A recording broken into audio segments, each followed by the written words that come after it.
filosofinya itu sebetulnya seperti kupu-kupu, bahwa daun maple itu dari hijau itu kemudian menjadi kuning, menjadi coklat, terus menjadi gugur. Itu sesuatu yang sangat indah semua. Jadi kita pengen semua proses kita itu diawali dari indah dan hasilnya juga indah.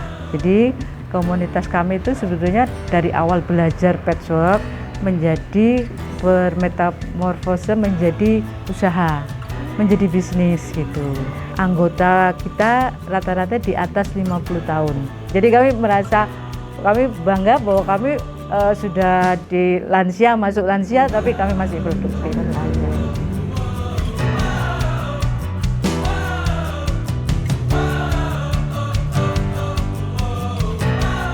Untuk sejarahnya, terima kasih. Awal mula dari kelompok sebelumnya, saya akan menjelaskan nama kelompok kami itu Maple Shoe Craft Jogja.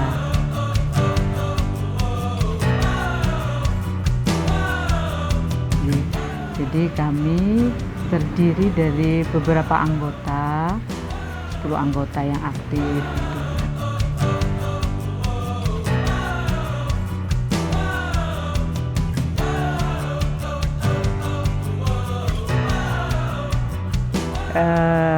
Saya sebagai ketua di Maple. Saya kebetulan pemegang bendaharanya.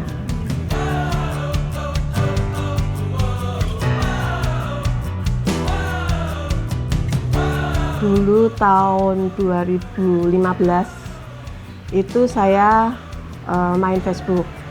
Kemudian ketemu Ibu Wati Darmono almarhum dari Jakarta. Saya waktu itu di inbox, bisa nggak di Jogja diadain kelompok patchwork. Kemudian oh bisa Bu, saya gitu. Terus 2016 saya ketemu Bu Wati di Jogja. Awal mula itu kelompoknya itu sebetulnya bukan yang sekarang. Jadi awal mula itu ada 9 orang. Kemudian berjalannya waktu ada yang nggak aktif. Kemudian dari 2017 itu kita berlanjut terus sampai sekarang. Jadi waktu sama Bu Wati Darmono itu pernah kita ngisi di Universitas Negeri Semarang. Terus setelah itu kita hanya di sekitaran di Jogja aja.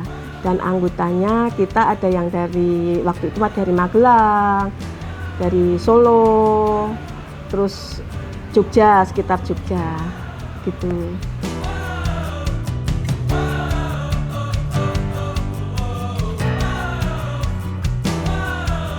Jadi awal mulanya kita nggak kenal sama sekali, ya. Jadi ada Facebook, kemudian untuk yang Jogja bisa nggak kumpul gitu, kita upload di Facebook. Dan ada yang ini dari backmaker, jadi ada workshop tas, itu kita ikut, ketemulah di situ. Kita ingin melanjutkan cita-cita Bu Wati sebetulnya untuk tetap melanjutkan kelompok belajar ini gitu. Kemudian kita kebetulan ada salah satu anggota yang sudah untuk perizinan dia sudah tahu, untuk Jogjakarta sudah tahu, untuk merek sudah tahu. Jadi kami diarahkan untuk sana gitu. Jadi komunitas kami itu sebetulnya dari awal belajar patchwork menjadi bermetamorfose menjadi usaha, menjadi bisnis gitu. Jadi kami sudah punya semacam legalitasnya. Jadi karena itu kita bisa masuk ke YIA, kita bekerja sama dengan Dinas Sleman, juga Dinas dari Yogyakarta.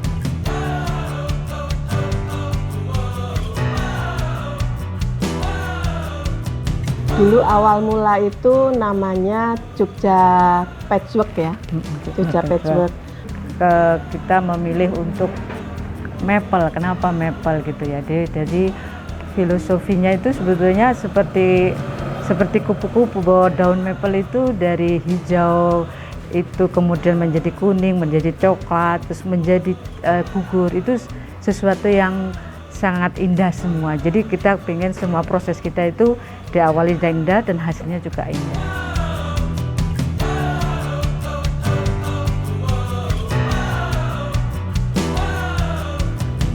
Sebetulnya kalau pengertian dasar patchwork itu kan dari beberapa bagian ya, patchwork itu.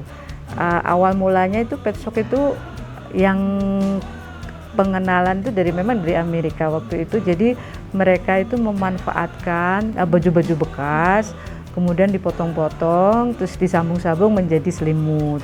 Itu awal mulanya. Kalau kita melihat patchwork sederhana, sebetulnya patchwork sendiri adalah seni menggabungkan beberapa potongan kain. Gitu. Jadi memang patchwork itu asal mulanya memang dari menggabungkan beberapa potongan kain dari sisa-sisa kain. Tapi sesuai perkembangan zaman bahwa patchwork membutuhkan kain yang utuh untuk dipotong-potong.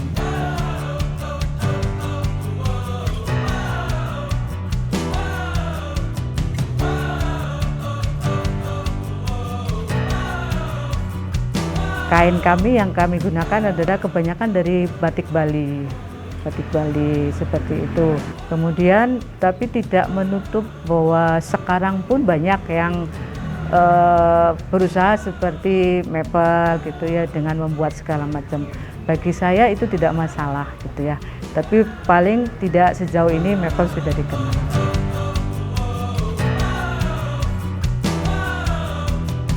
Awal-awal kita memang ada jadwal ketemu itu 1 bulan sekali untuk belajar.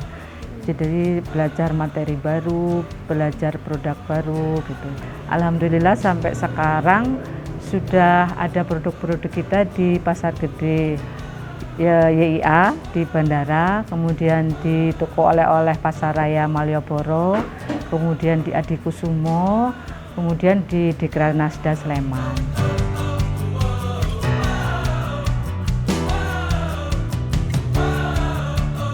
Ya, karena kan setiap anggota itu sebetulnya mempunyai spesialisasi kemampuan ya. Artinya mereka ada yang expert di bidang jahit tangan gitu. Ada yang membuat topi gitu. Jadi saya membebaskan untuk berkreasi sesuai dengan kemampuan para anggota. Jadi mereka memproduksi di rumah masing-masing. Tetapi memang ketika pameran saya selalu tema kita fashion atau tema kita home decor. Saya bebaskan, monggo terserah apa tapi temanya itu. Atau sampai pada yang lebih mengkerucut, warna kita apa gitu. Kombinasi kita apa, seperti itu.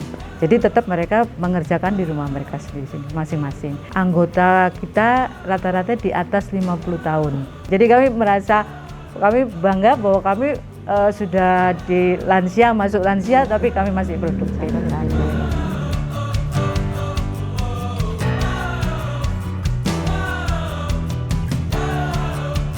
Anggota mempunyai produk sendiri, itu otomatis dengan produk yang lain tidak sama. Jadi memang patokannya hanya tema, kemudian mau bahan, terus kemudian warna. Warna kita apa gitu aja.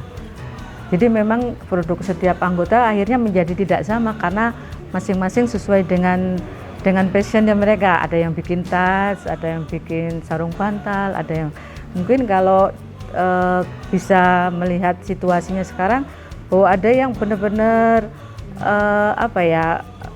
murni dari patchwork dan quilting, ada yang kontemporer, kalau ada yang pengembangan lagi nggak murni seperti itu.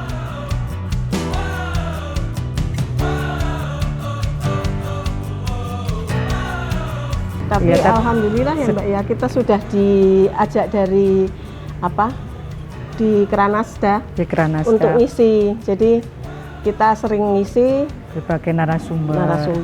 Yang terakhir itu kita dari PLUT DIY. Jadi kita menjadi narasumber untuk 2 angkatan. Jadi dari PLUT kan ada program pembinaan UMKM atau pembinaan pengembangan usaha gitu, kita bisa jadi narasumbernya.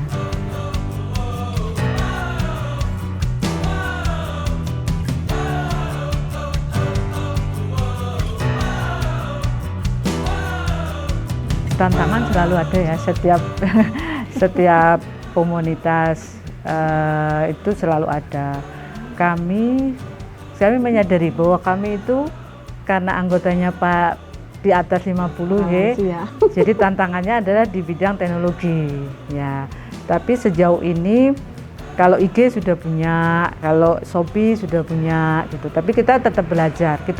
Yang saya bangga dari teman-teman adalah proses belajar, mau belajar. Tapi mungkin tidak secanggih teman-teman yang masih muda itu, misalnya pengolahan fotonya lebih bagus gitu. Jadi kami mungkin untuk teknologi bisa dibilang kami masih standar, standar aja gitu.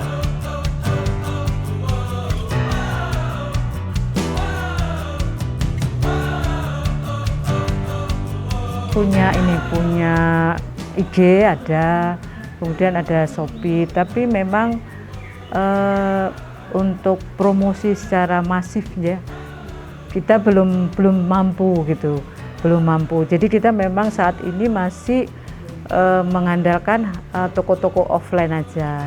Kebetulan barang-barang kita udah masuk di katalog mereka gitu. Jadi ya masih nebeng ke misalnya ke bandara, nebeng ke YIA katalog ke pasaraya. Jadi kita nebeng ke katalog-katalog mereka. Memang kedepannya kita lebih pengen untuk lebih memasarkan secara digital, lebih masif lagi. Mungkin kalaupun tidak kami yang mengerjakan, mungkin ada admin yang lebih paham gitu.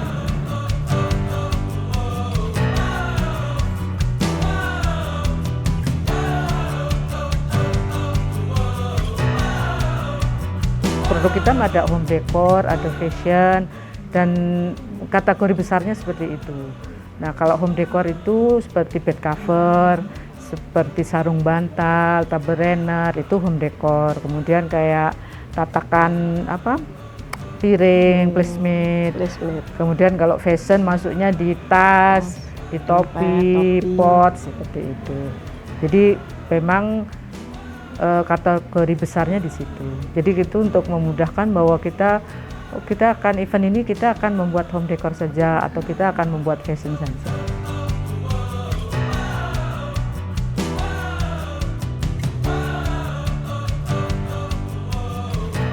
Harapannya kita melanjutkan kelompok ini ya dengan kita menjadi narasumber. Karena menjadi narasumber itu kita memberikan ilmu, memberikan materi segala macam. Harapannya mereka mempunyai semacam penerus, tapi mungkin di luar kami. Tapi harapannya seperti itu. Mungkin orientasinya ke depan kita akan menjadi pengajar, gitu. Dan kita akan menjadi supervisi grup-grup baru, gitu. Kalau kita harapannya ya di umur yang sekian itu enggak hanya diam, jadi tetap kita untuk istilahnya kalau orang itu kalau diem aja kan nggak ada kegiatan, kita sudah pralansia itu kan menghindari dari pikun gitu aja. Kemudian silaturahmi itu yang penting. Jadi memang mungkin tujuan utamanya adalah kita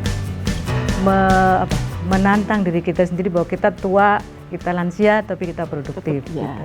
Dan mudah-mudahan ini menjadi kita semakin sehat untuk di usia kedepannya.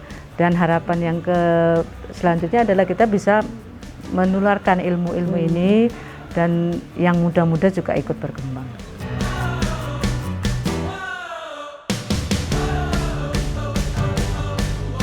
Bersama bermetamorfosa.